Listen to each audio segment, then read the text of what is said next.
Dadi papatanipun Kakang teka ning Ndarawati iki ora bakal kejak Siadi supaya bareng-bareng kaya pun Kakang ngombyongi ngestina iku hake Siadi. Siadi benanipun Dawa ya kena Kurawa ya kena. Yen pun Kakang bakal menangake Kurawa besok. Teges bakal ngunggulake ayuda para Kurawa besok. Ning syarate ya ora saben-saben manungsa bisa boyong Sekar Tunjung Seta Jalaran. Manggone Sekar Tunjung Seta ki ora wedi. Dadi manggone ning kayangan Salendra Bawana. Ora ning kayangan Jungkring Saloko, ning kayangan Paparjawana. Iku ora.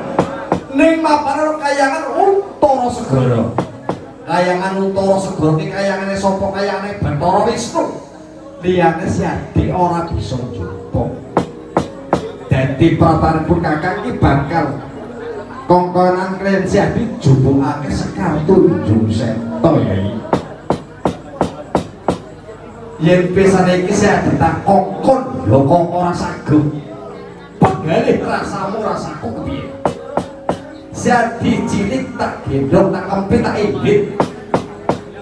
Kala-kala bakul cilok mati tak tukoke wong kowe nangis. Bakul cilok mau bakul es doger.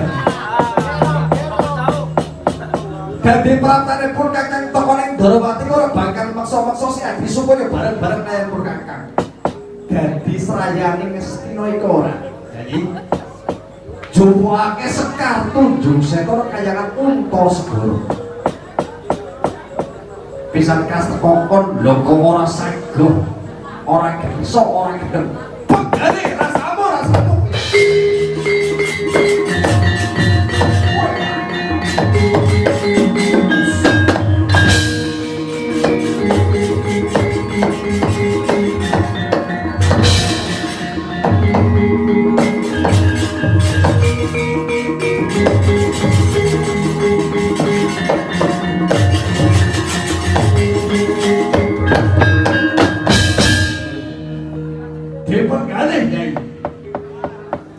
Yen pancen Siadi tekongkon lho kok ora saged.